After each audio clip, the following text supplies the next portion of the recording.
뭔가 비트기 찍혀지는 것 같지만. 자, 그러면 오늘 할 열 부분들 좀 이야기 한번 해봅시다. 열 부분들 우리가 좀 살펴봤을 때 앞에 거하고는 좀 결들이 다르지.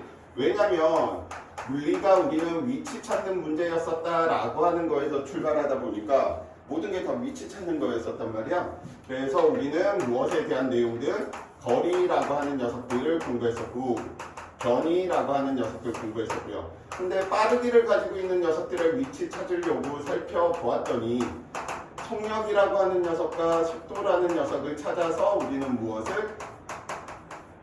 위치를 찾았지. 속도를 안다라고 이야기하는 건 결국은 위치를 안다는 소리니까. 그 다음 공부했던 녀석이 빠르기 변화를 가지고 있는 녀석들의 위치 찾으려고 하다 보니 무엇에 대해서 공부했어? 가속도라고 하는 녀석에 대해서 공부를 하게 되었습니다. 그래서 가속도를 안다, 결국은 속력 속도를 안다, 거리 변이를 안다. 그러다 보니까 빠르기 변화의 원인이 되는 녀석으로 우리가 살펴보니까 그 원인이 누구더라? 힘이었구나. 그래서 결국 힘을 공부한다, 빠르기 변화, 빠르기 위치 찾는 문제였었고요. 이 힘에 관련된 모든 내용들은 다 뉴턴의 운동 법칙이다라고 하는 걸로 우리는 공부를 했었지. 그래서 처음에 친구들이 물리 공부하시면서 첫 번째 뭘까? 물리 여기까지는 재밌었어. 시간 동안에 이동한 거리 막 재밌다가 뭐라? 운동 법칙, 1법칙, 2법칙, 3법칙, 1, 2법칙 결합, 2, 3법칙 결합, 1, 3법칙 결합. 그래서 하고 있는데 여기에서 이제 대부분의 친구들이 이제 망가지는 게 힘 말고 우리는 에너지라고 하는 개념을 통해서 이 에너지를 공부하는 이유는 힘은 방향을 가지다 보니까 방향까지 이야기해줘야 되지만 이 에너지로 위치 찾는 것은 다이렉트로 바로 찾을 수 있었지. 그래서 우리는 시간에 대한 정보가 없으면 시간에 대한 정보가 있으면 힘으로 좀 문제를 푸는 편이었었고요. 시간에 대한 정보가 없으면 에너지로 문제를 풀었었지. 그래서 여기 있는 이 에너지로 문제 푸는 것들 이야기하다 보니까 우리는 1에너지 정리라고 이야기하는 걸 공부하게 되었고요. 중력이 한 일, 비보전력이 한 일, 그 다음에 알짜 힘이 한 일 등으로 이제 이야기하면서 역학적 에너지 보존과 결부해서 문제들을 이야기를 하게 됐습니다. 자, 그러면 힘으로도 에너지로도 그 중간 단계에 있는 녀석들이 뭐에 관련된 내용이었어? 충돌에 관련된 내용이었었지. 결국은 충돌 시에 서로 주고받는 힘의 크기가 같고요. 방향이 반대이다. 뉴턴의 운동 3법칙을 가지고 우리는 2법칙과 3법칙을 가지고 운동량과 충격량, 달리 표현하면 운동량 보존이다라고 하는 걸로 문제들을 다 풀게 되었습니다. 그래서 3단원까지는 지금 여기에 관련된 내용인데 2015 교육과정에서 우리가 살펴보는 내용들은 그래 물리를 애들이 너무 안 택하는 거야. 물리를 안 택하다 보니까 서울대 물리학과 교수 같은 경우에 답답해 죽어 돌아가시겠대. 애들이 물리를 안 택하고 다른 걸 예를 들어서 비하하는 거 아닙니다. 생물 따위나 지학 따위 즉 과학이 아닌 학문들을 위주로 막 선택을 하다 보니까 수학적인 테크닉도 없고 물리에 대한 지식이 없어서 일반 물리 수업을 진행을 못한대. 그래서 뭐 하는 거야? 미적 특강을 물리학 시간에 교수가 가르치게 되는. 그래서 제발 좀 물리를 택해라 해서 만든 교육과정 때문에 애들이 이제 여기까지 이렇게 배우고 나면 좀 더 배우고 싶은 욕구가 들게 더 많은 에너지에 대해서 살펴보자 해서 만들어놨는데 잘못된 거지. 우리는 호기심으로 공부하는 게 아니고 어떻게 1점을 더 얻어서 상대방보다 더 높은 대학에 가느냐가 문제이다 보니까 호기심으로 범위를 넓혀놔봤자 좋지는 않지만 아무튼 그렇게 만들어져 있습니다. 그래서 이 에너지 중에서 에너지 전환이 일어날 때 항상 일어나는 과정, 항상 나타나는 에너지가 있고요. 엔트로피라고 하는 개념을 들어서 이야기하면 엔트로피가 가장 큰 에너지가 있지. 그 에너지가 뭐야? 열 에너지. 그래서 우리는 저 에너지 개념 중에서 오늘 공부할 내용이 열. 뒤에는 생략되어 있습니다. 세 글자 가지고 에너지라고 하는 녀석이.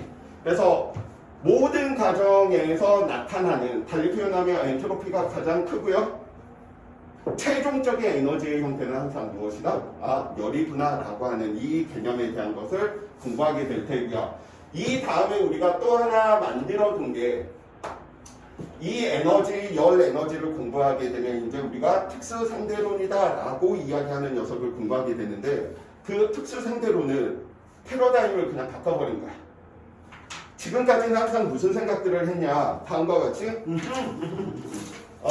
다음과 같이 뉴턴이 이야기한 대로 지구가 물체를 잡아당기는 중력, 만유인력 때문에 이 물체는 빠르기가 변하는 운동을 했어 라는 개념이라면 아인, 하나의, 슈타인, 돌, 일석이라고 하는 사람이 무슨 소리야? 너 힘 작용한 거 봤어? 난 동의 못하겠어. 힘이 작용해서가 아니고 휘어진 공간, 휘어진 시공간을 따라서 얘를 운동한다라고 이렇게 이야기를 해버리는 거야. 예전 같으면 보경이가 선생님이 좋아서 왔어요 라고 한 개념이었는데 다른 개념으로 이야기하면 넌 나한테 올 수밖에 없게끔 돼 있었어. 왜? 시공간이 비틀어진 공간을 따라서 너는 나에게 온 거니까. 이거는 누구? 민준이한테도 똑같이 이야기할 수 있지. 내가 나한테 힘을 작용한 거 아닌데 왔잖아. 지금 수업을 듣고 있잖아. 그 이유는 뭐야? 올 수밖에 없었어. 왜? 시공간의 기울어짐이 나한테 쏠려 있었거든. 그래서 지금 나한테 온 거지. 그치? 자, 지금 이제 민준이 좀 적응이 안 될 거야. 내가 좀 사이코틱하고요. 자존감, 자신감, 자만감 최고조고요. 항상 꿈은 크게 선생님이 여기 반포 와서 처음 선생님이 지금 반포 와서 4월달인가 얘네들 처음이었거든. 그 순간에 내가 딱 가졌던 꿈이 항상 대치에만 있다 보니까 대치에서 있을 때 꿈하고 여기 있을 때 꿈이 또 바뀌었어. 앞에 해냄하고는 거기에 강의실에 다 물리 인원으로 다 채우는 거야. 70명 책임질 수 있지?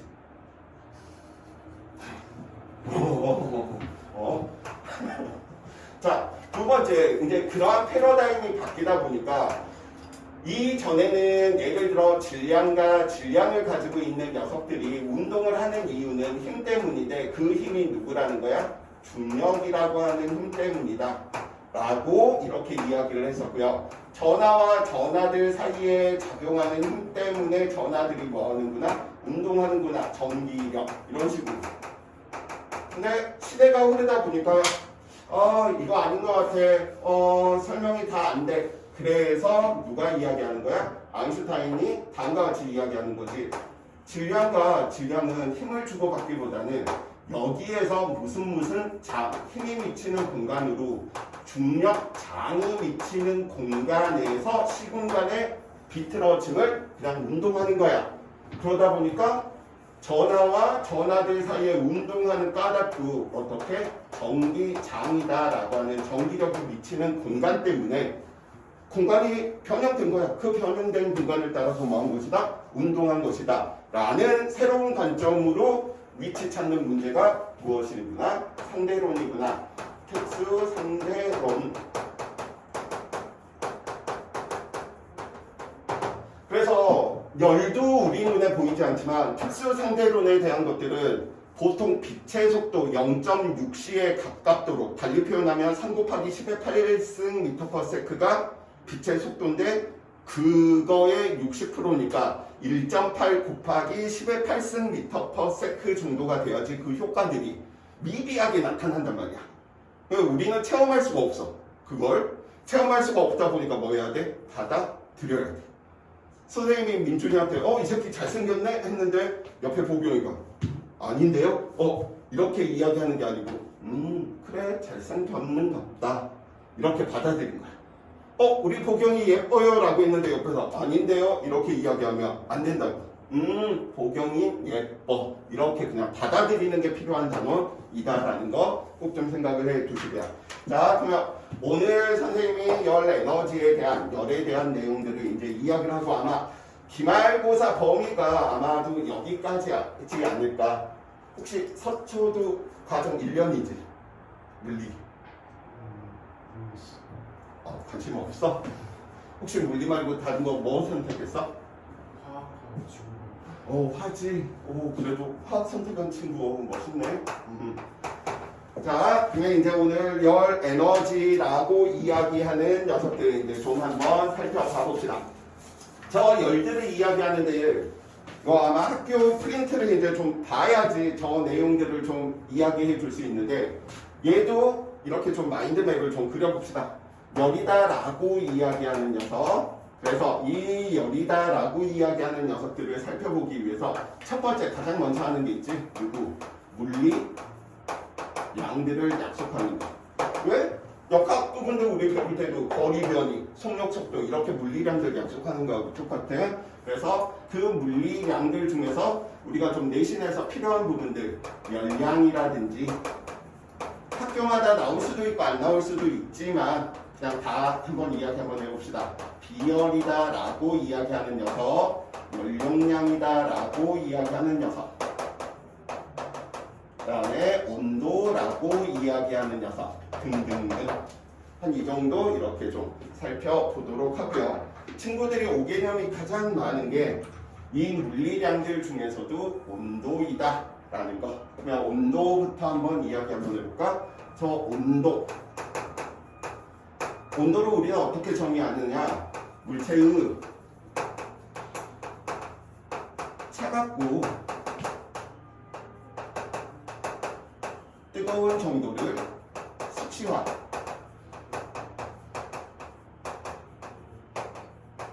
제일 중요한 말은 수치화시킨 게 누구구나? 온도구나. 물체의 차갑고 뜨거운 정도를 수치화시키는 걸로 온도의 정의가 다 명확하지가 않아. 그래서 교과서 외적으로 우리가 좀 더 이 온도에 대한 정의를 좀 더 머릿속에 박는다면 이렇게 이야기해 줄 수 있습니다. 물체의 달리 표현하면 분자의 운동 정도를 뭐한 것이다? 수치한 것이다.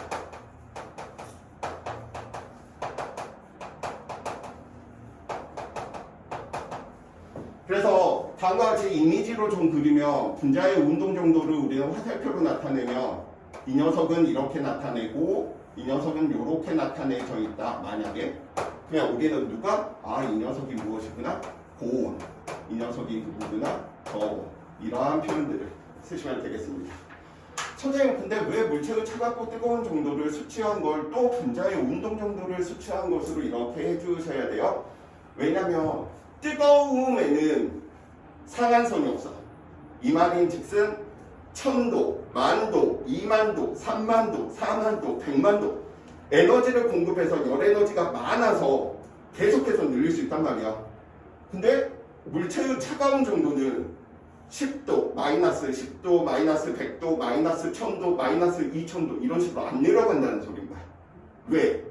기준점이 있어. 누구 때문에? 분자의 운동이 가장 작을 때가 언제인 거예요? 0일 때겠지. 분자의 운동 정도가 가장 작을 때가 0이다 보니까 분자의 운동이 0보다 작은 온도는 존재하면 돼, 안 돼? 안 돼. 그래서 나타나게 된 게 섭씨 온도에서 나타나는 문제를 절대 온도로 바꾸어주면서 뭐한 것이다? 하한점에 대한 기준을 둔 거야. 가장 낮은 온도가 몇 도다?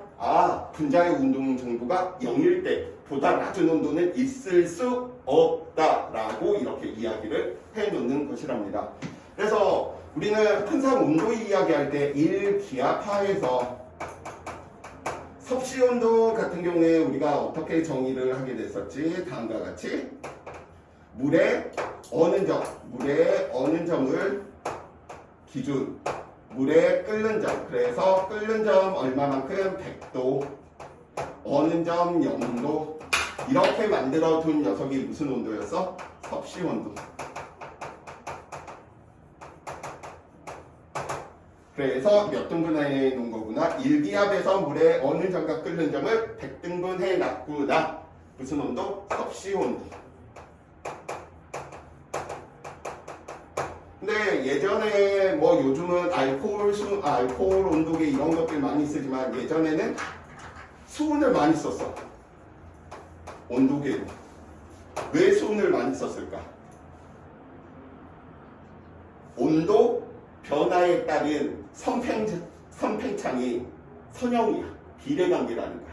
즉 온도 차가 2배가 나면 팽창이 몇 배? 2배. 이런 식으로. 그래서 수는 선형적이구나. 자, 근데 섭씨 온도에는 셀시우스가 만든 섭씨 온도는 한계점이 있다 그래서 왜냐면 무한정 낮아질 수 없다라는 거지. 그걸 이제 만들어낸 게 그 단점을 보완한 게 누구야? 켈빈이 만들어낸 무슨 온도? 절대 온도인 거지. 그래서 절대 온도도 일기압에서 물에 어는 점과 끓는 점을 그대로 백등분을 다 했어. 백등분을 했기 때문에 물에 어는 점을 우리는 273켈빈으로 잡았고요. 켈빈이 끓는 점을 373켈빈으로 잡은 것뿐이야. 대신 이 절대 온도에서는 무엇이 존재해? 0켈빈이라고 하는 가장 낮은 온도가 존재하겠지. 오케이? 왜? 분자의 운동 정도가 0일 때를 최하적으로 만들어둔 녀석이기 때문에. 그래서 우리는 항상 누구의 온도를 쓴다? 저 열이라고 하는 녀석을 사용할 때는 절대 온도로서. 그래서 절대 온도의 단위 켈빈을 사용하는데 온도차 계산할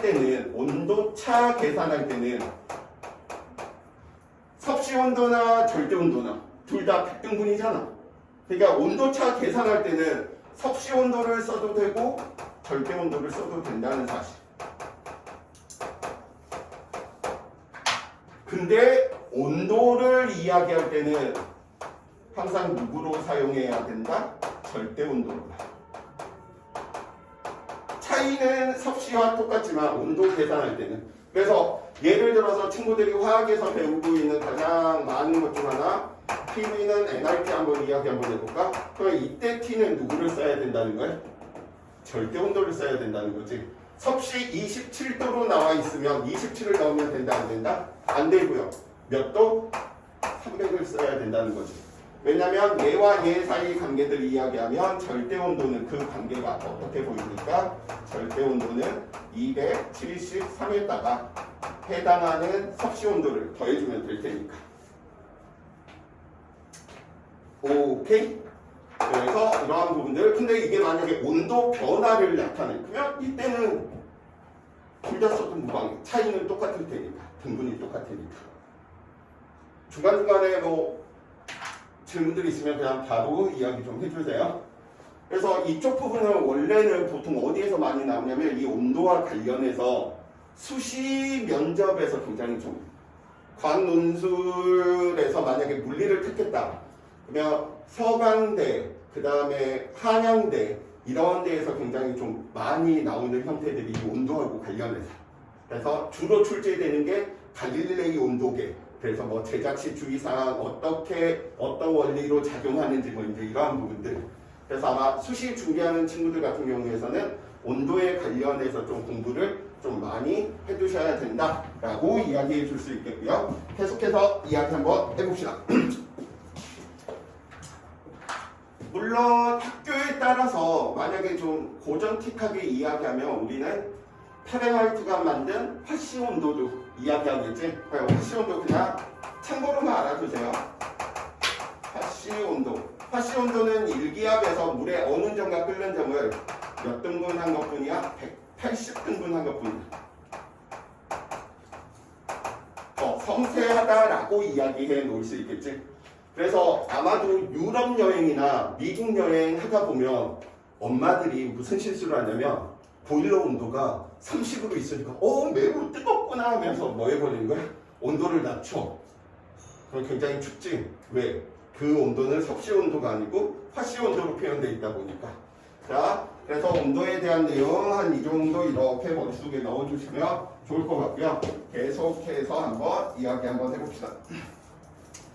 자, 다음과 같이 우리가 이 다음번에 이제 좀 이야기할 수 있는 부분들이 그리고 온도에 대한 내용들이 이제 이야기를 하다 보니까 이동하는 열 에너지에 대한 양, 달리 표현하면 열량이다라고 하는 녀석도 좀 이야기 한번 해봅시다. 양이다 보니까 이동하는 열 에너지의 양, 양적 에너지 뜻인 거지. 그래서 퀀텀 이야기 하다 보니까 보통 열량을 우리는 Q로 이렇게 좀 많이 이야기를 하게 된답니다. 자, 그러면 실험을 한번 해보자고요.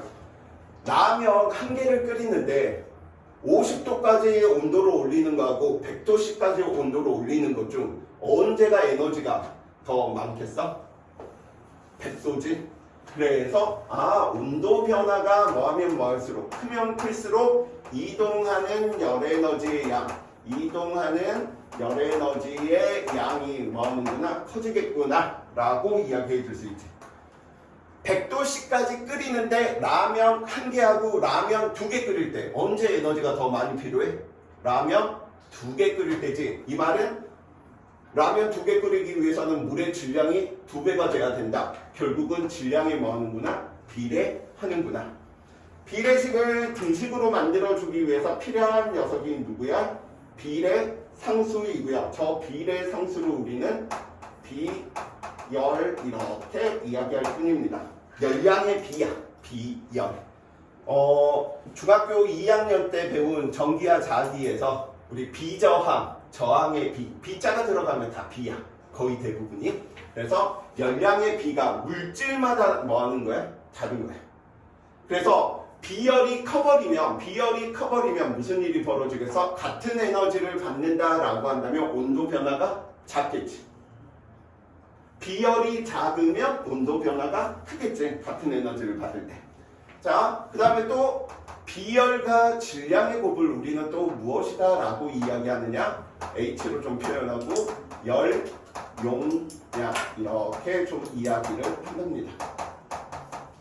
근데 내신이나 수능에서 필요한 건 열에너지는 어디에 비례하는구나? 온도 변화에 비례하는구나. 이거 알고 있는 게 가장 많이 필요한 부분이고요. 두 번째 이제 이야기해 주셔야 될 부분들이 저 물리량을 바탕으로 무엇을? 현상들을 설명해 주셔야 되겠지. 그래서 이 물리량들을 바탕으로 현상에 대한 열이라고 하는 녀석 때문에 나타나는 현상을 한번 살펴보자고요. 자, 그래서 저 현상에 대해서 살펴보니까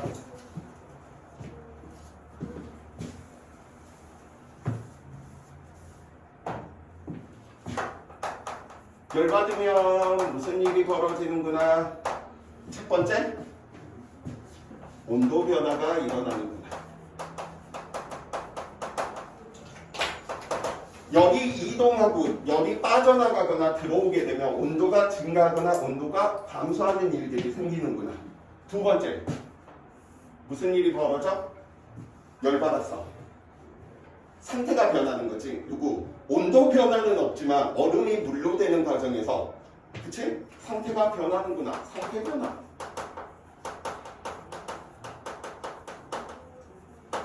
세 번째, 열받으면 무엇이 일어나는구나? 분자들의 운동이 활발해지다 보니까 하나의 분자가 차지하고 있는 부피가 커지는 거지. 길이 증가라든지 면적 증가라든지 부피 증가가 나타나겠죠. 그래서 무엇이 열팽창이 일어나는구나. 근데 아마도 이건 수능에서 이쪽 부분들은 나오지가 않아. 혹시 몰라서 학교에서 선생님 학교에서 열팽창 상태 변화 이런 거 이야기했어요. 그러면 선생님한테 이야기를 해주셔야 돼. 교육과정 다 피고 나서 이 현상에 대한 내용들이 싹 사라져 버렸어. 자, 저 현상들 이제 이야기하고 나면 그 다음에 우리가 궁금해하는 내용이 그리고 열의 이동 방법, 열의 전달 방법에 대한 내용이야. 그래서 우리 지금 열이라고 하는 거 크게 보면 물리량 알아야겠고요. 열 때문에 나타나는 현상 이야기했고요.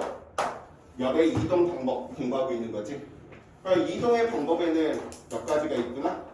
점도라고 하는 방법, 대류라고 하는 방법, 복사라고 하는 방법.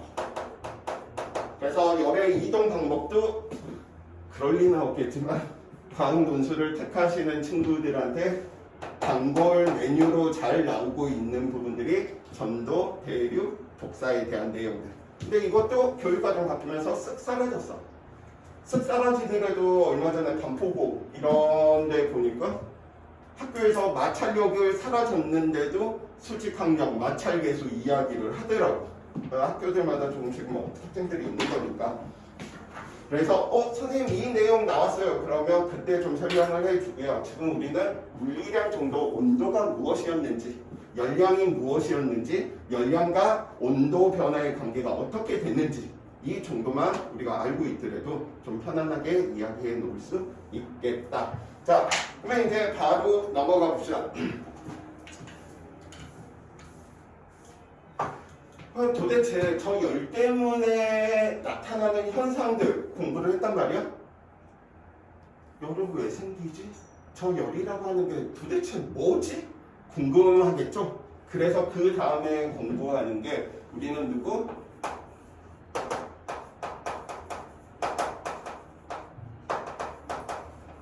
실험을 통해서 저 열이라고 하는 게 무엇이지? 라고 하는 걸 살펴본답니다.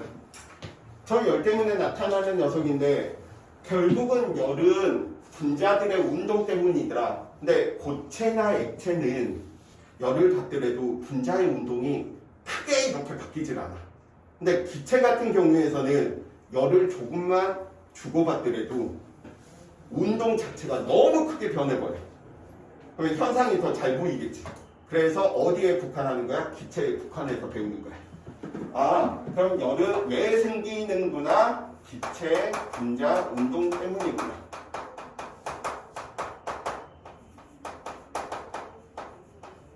라는 것 때문에 저 기체, 분자, 운동을 증명하기 위해서 두 가지, 실험적인 결과와 이론적인 결과 두 가지로 우리가 나누어 배우는데 실험적인 결과는 친구들 아마도 다 알고 있을 거야. 화학 시간에 워낙 많이 배우니까. 실험적 결과는 처음 누구부터? 보일의 법칙.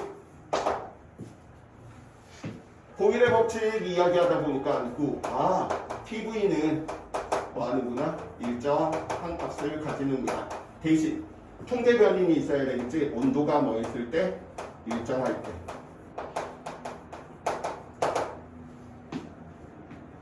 보일 같은 경우는 영국 과학자입니다.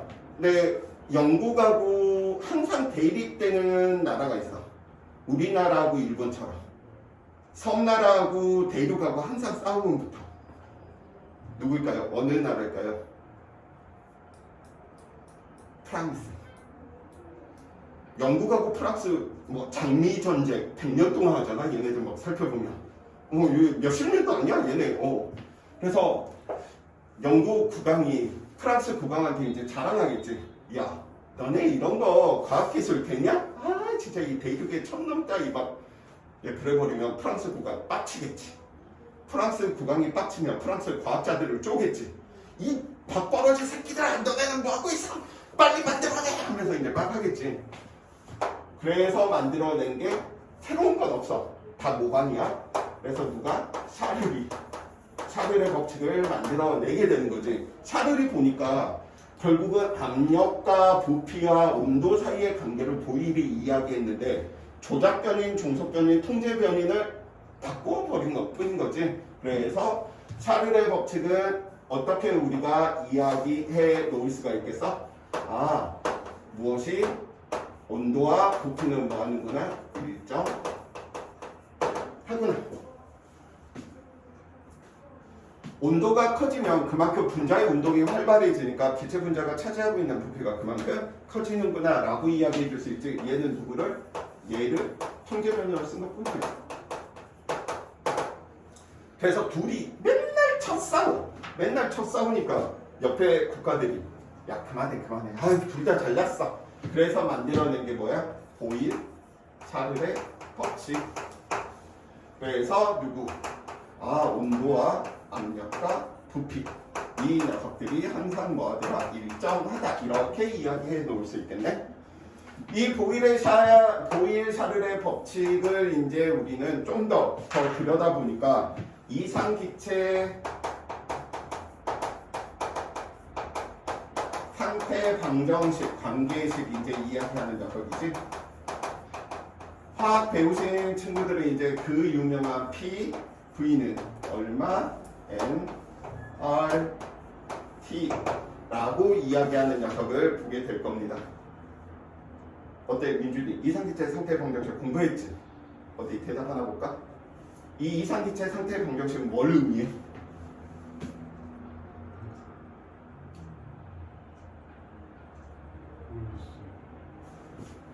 배웠는데 이걸 왜 대답 못해? 화학 배웠지? 보경이. 완벽도 뻥치기. 당연히 배웠으면 그 배운 게 무슨 내용을 담고 있는지 알아야지 되는데 열심히 배워서 문제도 풀어. 이상기체 상태 방정식 관련해서 문제도 푸는데 이상기체 상태 방정식이 뭐야? 물으면 예를 들어 F는 MA가 뭐야? 그러면 물리 배웠던 친구들 뉴턴의 운동 법칙이요. 질량을 가지고 있는 물체에 힘이 작용하면 가속도가 생기는 걸 이야기하는 거예요 라고 이야기하면서 이상기체 상태 방정식은 뭐야? 보면 전 그냥 대입해서 문제 풀면 돼요. 이래서 망하는 거야. 재미도 없고. 힌트는 이미 앞에 들었어. 우리가 지금 뭐에 대해서 배우고 있다? 열에 대해서 배우고 있다. 열은 뒤에 무슨 글자 생략되어 있다고? 에너지에 대해서. 자, 다시 한번 묻습니다. 이제 보경이 대답해줘야 돼. 열, 에너지에 대해서 배우는 거야. 이상기체 상태 방정식은 뭐에 대한 걸 배우는 겁니까? 세 글자. 그렇지, 에너지를 배우는 거야. 열 에너지에 관련돼. 그러면 이제 그 옆에 아직도 의미를 잘 모르겠으면 단위를 좀 한번 살펴봅시다. 압력이다라고 이야기하는 이 녀석의 단위는 단위 면적당 힘이니까 위에는 뉴턴의 단위네. 아래쪽은 면적이니까 미터 제곱이야. 부피의 단위는 가로 세로 높이니까 미터의 세제곱에 대한 형식으로 나타나겠지. 그러면 우리는 단위를 보니까 이 녀석은 뉴턴 곱하기 미터네. 어디서 많이 본 단위네? 힘과 힘의 이동 거리로 이루어진 무슨 단위야? 에너지의 단위인 거지. 즉 압력과 부피의 곱은 무엇을 의미하는구나? 에너지를 의미하는구나. 근데 그 에너지는 누구에 비례하는구나? 온도에 비례하는구나. 온도가 커지면 분자들의 운동 에너지가 커지기 때문에 에너지가 큰 것이구나.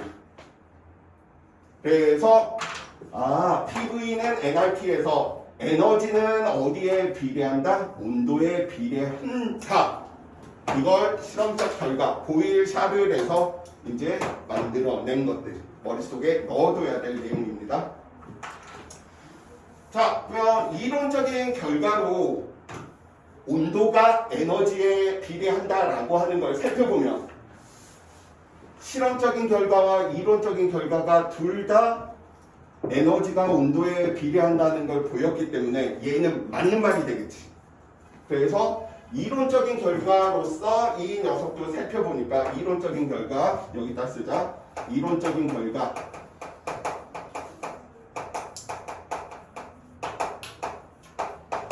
이야기하다 보니까 다음과 같이 이야기를 해 놓을 수가 있겠네. 그러면 기체 분자 한 개가 가지는 운동 에너지는 누구에 비례하는구나 라고 이야기해 줄 수 있어? 온도에 비례하겠구나 라고 하는 결과를 유도 과정은 필요 없어. 유도 과정은 물리 2 이상에 대한 과정이니까 운동 에너지가 온도에 비례하네. 앞에 있는 상수들만 써본다면 2분의 3 KT. 근데 이건 상수니까 필요 없어. 운동 에너지가 누구에 비례하는구나? 온도에 비례하는구나. 에너지가 온도에 비례한다라고 하는 사실을 실험적 결과와 이론적인 결과가 둘 다 동등하기 때문에 우리는 PV는 nRT에 대해서 공부한다. 오케이?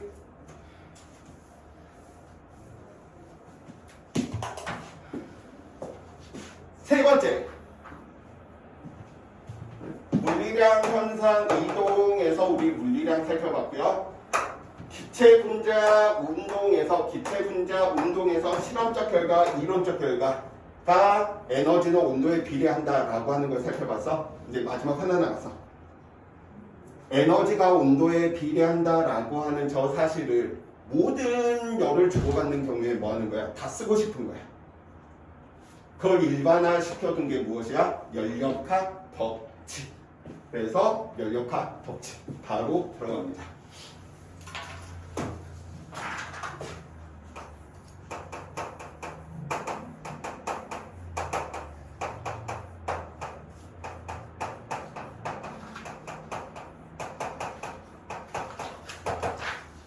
열역학 제1법칙이다라고 이야기하는 건 앞에 있는 고전역학에서 이야기하는 걸로 살펴보면 얘는 에너지 보전 법칙. 에너지 보전 법칙을 열에너지 보전 법칙으로 이야기할 때 우리는 열역학 제1법칙 이렇게 이야기한답니다. 에너지의 총량은 뭐여야 된다? 같아야 된다. 에너지는 전환이 일어날 뿐 새로 생성되거나 소멸되지 않는다 라고 이야기하는 게 에너지 보존이지. 마찬가지야. 그러면 열역학 제1법칙 이제 들어가기 전에 우리가 좀 살펴보셔야 될 내용들이 이제 좀 생기는데, 첫 번째, 이 열 에너지다라고 이야기하는 녀석은 두 가지 형태로 항상 전환이 일어날 수가 있어. 앞에서 우리는 에너지를 이야기할 때 일이라고 하는 과정을 통해서 에너지들이 전환되었지. 근데 일 말고도 저 열 에너지는 다른 쪽으로도 쓰인대. 어느 쪽으로도? 온도 변화로. 그래서 열역학 제1법칙을 우리는 좀 식으로 표현하면 이렇게 이야기해 줄 수 있지. 아, Q는 델타 U 플러스 W에 대한 형식. 그래서 이 녀석을 무엇으로 이야기해 주시면 되냐면 월급.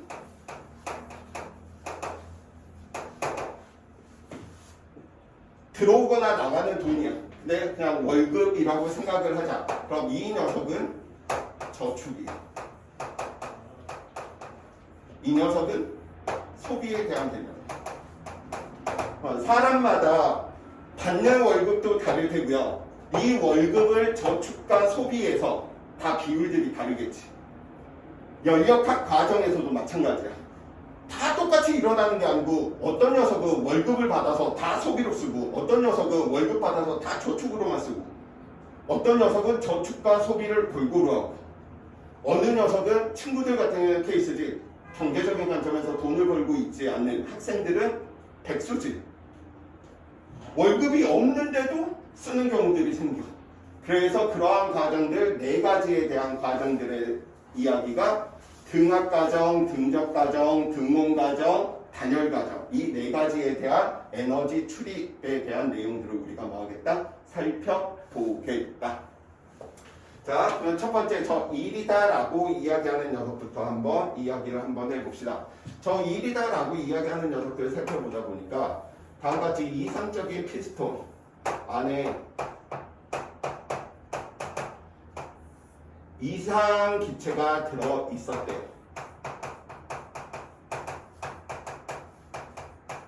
이상 기체, 뭘 보고 우리는 이상 기체라고 이야기할까요? 말 그대로 이상적인 기체. 달리 표현하면 이상 기체는 보일 샤를의 법칙을 정확히 따르는 기체를 보고 우리는 이상 기체라고 이야기를 해. 보일 샤를의 법칙을 정확히 따르는 기체. 이걸 또 다르게 이야기를 하면 이상적이다 보니까 기체와 기체 사이에 인력이 없대. 오케이? 인력이 없으니까 포텐셜 에너지를 뭐 할 수 있겠어? 무시할 수 있겠지. 그래서 얘는 포텐셜 에너지가 없다. 이것도 이상기체야. 기체와 기체 사이에 힘이 작용하지 않는다. 기체와 기체 사이에 포텐셜 에너지가 없다. 다 이상기체. 그럼 포텐셜 에너지가 없다 보니까 이들이 가지고 있는 에너지는 오로지 운동 에너지밖에 없겠지. 이 운동 에너지를 열역학에서는 내부 에너지다 라고 표현을 하는 것뿐이야. 왜냐면 열역학이니까 역학이 아니고. 그래서 이상기체 보일-샤를의 법칙을 정확히 따르는 기체 분자와 분자 사이에 힘이 작용하지 않으므로 포텐셜 에너지가 0인 기체들, 운동 에너지만 갖는 기체들. 오케이? 그래서 그 정도만 좀 이야기해 주시면 되겠고요. 다음과 같이 이 기체들이 이렇게 지금 있는데 이 녀석들이 나중에 이렇게 지금 부피가 증가했더래. 그럼 왜 증가를 했을까? 기체들이 뭐 하면서? 기체들이 벽에 부딪히면서 벽에 부딪혔네? 충돌을 일으켰네? 충돌을 일으켰으면 충격력이 나타났겠지. 그 충격력 때문에 뭐 하는 거야? 실린더가 오른쪽으로 지금 밀리고 있는 상황인 것이고요. 그래서 이만큼의 일을 했네? 그럼 저 일이다라고 이야기하는 녀석은 힘과 힘의 이동거리의 곱인데 우리는 압력이다라고 이야기하는 저 녀석이 당면적에 작용하는 힘이다라고 정의를 하게 되겠고요. 단위는 이야기하면 단위는 당연히 얘는 뉴턴 퍼 미터 제곱. 뉴턴 퍼 미터 제곱 쓰기 싫은 줄여서 이야기하면 우리는 무엇? 파스칼이다라고 하는 단위들을 사용하게 되는 거지. 1파스칼, 1뉴턴 퍼 미터 제곱 다 같은 녀석이 될 테고요. 그럼 우리는 이 녀석을 압력에 대한 형태로 이야기를 하다 보니까 뭐라고 이야기를 해줄 수 있지? 여기에서 여기까지 이동한 거리를 우리는 델타 S만큼이다 라고 좀 이야기를 한번 해봅시다. 지금 이로 쓰자. 면적에 작용하는 힘이니까 그래서 우리는 힘에 대한 내용으로 저 녀석 바꾸니까 압력과 그리고 면적과 이동한 거리의 곱으로 표현할 수가 있는 내용이었었고요. 그러다 보니까 저 기체들이 벽의 합리를 계산하니까 면적에 이동한 거리의 곱인데 결국은 여기에 해당되는 부피의 변화로 이야기가 될 수 있겠구나. 그래서 우리는 이걸 보고 이제 무엇이다? 기체가 외부의 합리이다 라고 이야기를 하게 되겠죠. 그래서 기체가 외부에 대해서 일을 했다. 대신 약속을 좀 해주셔야 돼요. 역학에서 일을 하게 되면 에너지가 증가해 감소해? 일을 한 녀석은 에너지가 감소하고 일을 받은 녀석은 에너지가 증가하지. 일을 했다라고 이야기하는 건 일을 했다, 0보다 커졌다. 이 말은 부피 변화가 0보다 큰 거야. 부피가 증가하는 거야. 이걸 보고 우리는 일을 했다 플러스로 이야기할 거야. 에너지는 떨어졌지만 플러스로 이야기를 할 거야. 약속이야. 두 번째, 확률이 0보다 작다. 부피 변화가 0보다 작다는 건 나중값이 처음값보다 작았다는 거지. 그럼 얘는 부피가 감소했구나, 압축되었구나 라고 이야기해 줄 수 있고요. 왜냐면 얘는 일을 받은 거거든. 일을 받았으면 에너지가 증가해야 되지만 부호로는 마이너스로 표현할 거야. 그래서 이 약속은 규칙이야. 화학에서 이야기할 때 플러스 마이너스 규칙이 여기에서 좀 달라진답니다. 왜냐면 헬리우드나 깁스 자유에너지에서 정의, 기준 자체가 다르다 보니까 부호가 다를 뿐 이야기하는 건 다 똑같은 내용이죠. 대신 이 약속은 뭐에 달라? 지켜주셔야 된다. 오케이? 그래서 두 가지가 있네. 플러스 마이너스. 언제가 플러스? 부피가 증가하면 플러스, 부피가 감소하면 마이너스. 일을 받았다. 외부에 대해서 일을 했다. 팽창했다. 압축했다.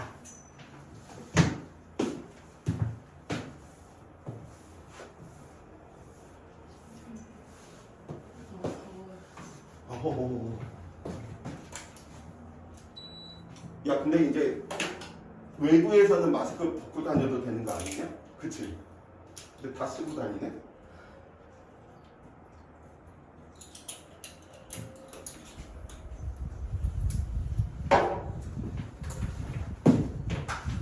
자, 갑니다. 내부 에너지.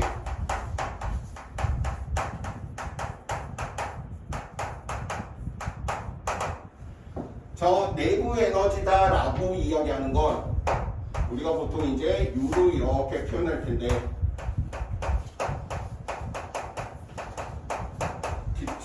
분자의 역학적 에너지.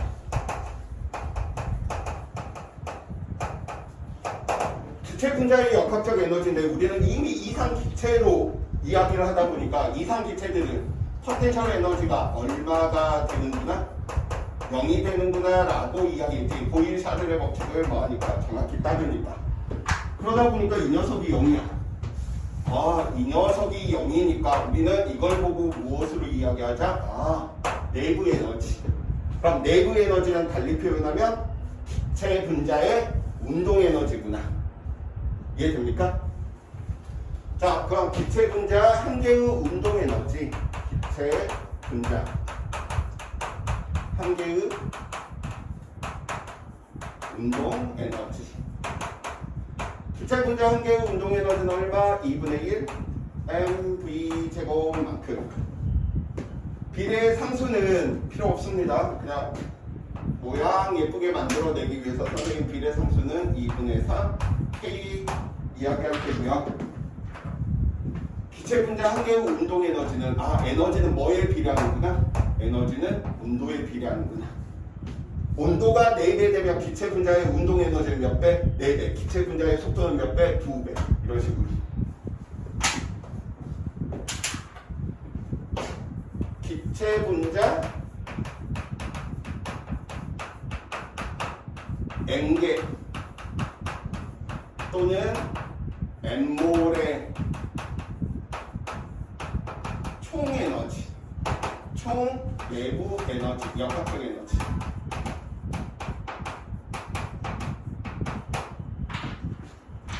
그럼 U는 얼마만큼? 2분의 3 NKT 또는 2분의 3 nRT. 여기서 중요한 건 마찬가지로 총 에너지도 온도에도 비례하지만 누구에도 비례하겠어? 개수나 몰수에도 비례하겠지. 왜냐면 온도는 똑같은데 기체 분자 한 개하고 10개는 분자의 운동 정도는 같지만 총 가지고 있는 에너지를 계산하면 100개일 때가 100배가 더 많겠지. 그래서 비교는 좀 해두셔야 돼. 몰수나 아니면 개수에도 비례하는구나. 총 에너지니까. 기체 분자 한 개의 에너지는 2분의 3 KT. 기체 분자 N개는 N과 몰수, 개수와 몰수에 뭐하는구나? 비례한다라고 이야기를 해주시면 좋을 것 같습니다. 자, 이제 본격적으로 이제 내부 에너지가 변했다. 그러면 내부 에너지가 변했다라고 이야기하는 건 누가 변했다라고 이야기할 수 있어? 몰수나 기체 분자가 변하지 않았어. 이걸 보고 우리는 보통 고립계 이렇게 표현하겠지? 빠져나갈 수가 없어. 그러면 누구에 비례하는구나? 온도 변화야. 즉 온도 변화의 값이 온도 변화가 0보다 커. 그러면 내부 에너지 변화가 플러스 값을 가지겠지. 내부 에너지 변화가 마이너스다. 이 말은 나중 온도가 처음 온도보다 뭐한 거야? 작구나.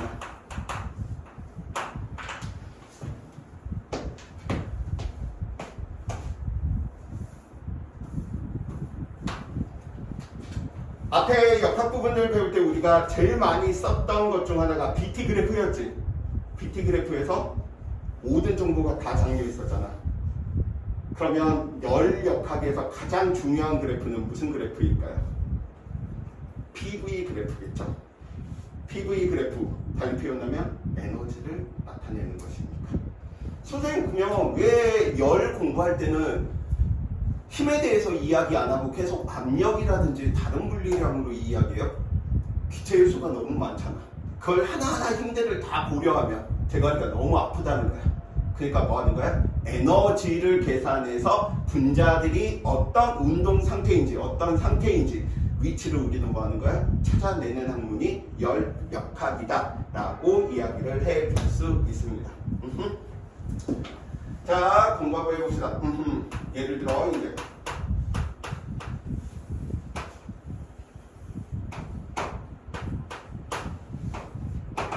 PV 그래프에서 X축과 이루는 면적이 무엇을 의미한다? x축과 이루는 이 면적이 무엇을 의미한다?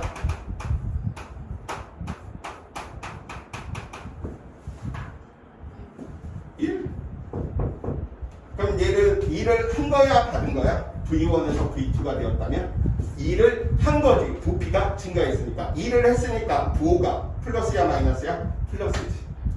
2를 했으니까 외부에 대해서 2를 했으니까 기체 분자들의 에너지가 떨어져야 되지만 부호는 플러스야.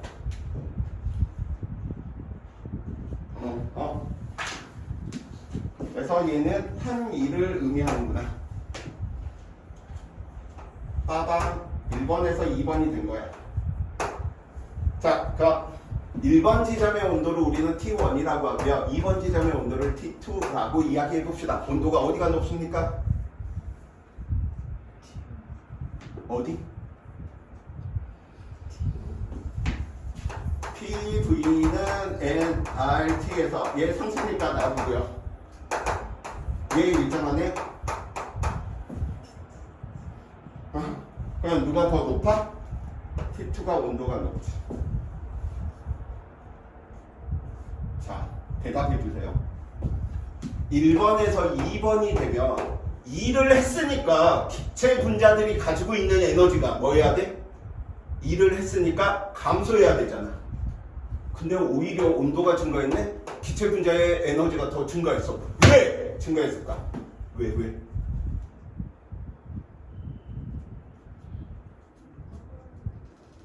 일을 해서 난 에너지가 떨어져야 되는데 오히려 에너지가 더 커진 거야.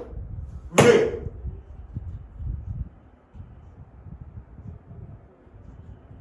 어렵게 생각하지 말고 선생님이 집에서 10만 원의 용돈을 받아서 10만 원 있다. 그래서 선생님의 여친 민준이한테 10만 원을 썼거든. 근데 오히려 내 소중에는 20만 원이 남아있어. 왜? 누가 나한테 더 돈을 준 거지. 그걸 연력학 1법칙으로 생각하는 거야. 자, 갑니다. Q는 델타 U 플러스 W 연력학체 1법칙. 에너지의 총량, 열에너지의 총량은 똑같아야 돼. 나는 일을 했단 말이야. 일을 해서 에너지가 뭐 해야 돼? 떨어져야 되는데 오히려 저축량이 더 늘었대. 소비를 해서 에너지가 떨어져야 되는데 오히려 저축량이 늘었어. 왜? 해준 일보다 더 많은 에너지를 뭐 했기 때문에? 받았기 때문에. 이게 말로 되면 이제 연력학 부분이 굉장히 쉬워집니다. 1번에서 2번 되는 과정은 무슨 과정이구나? 열을 받았구나. 흡열이구나. 열을 받아서 온도도 증가하고 한 일에도 쓰였구나. 월급 받아서 저축과 소비에 뭐 했구나? 다 쓰였구나. 이렇게 이야기될 수도 있겠지. 2에서 1번이 되는 케이스도 있겠지. 2를 받았으니까 마이너스가 돼야 돼. 2를 받아서 마이너스 에너지는 증가해야 되거든. 2를 받았기 때문에. 근데 기체 분자의 에너지는 떨어졌대. 왜? 받은 녀석보다 더 많은 양을 뭐 한 거야? 보내버린 거야. 무엇으로? 열로. 바깥으로. 그래서 우리는 그런 과정을 보고 무슨 과정? 발열 과정. 그래서 부호에 대한 약속을 친구들이 잘 생각해 주셔야 돼. 내부 에너지가 플러스다. 온도가 증가했구나. 내부 에너지 부호가 마이너스다. 온도가 감소했구나. 1이 플러스다. 부피가 증가했구나. 1이 마이너스다. 압축되었구나. 부피가 감소했구나. 플러스가 나오네. 이 과정에서는 열을 내가 받았구나. 이 과정에서는 마이너스 내가 열을 내보냈구나.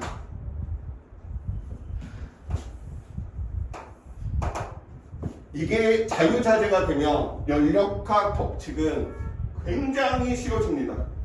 어디에서 열을 받았고 언제 열을 줬고 얼마만큼 주고 하는 녀석들. 오케이.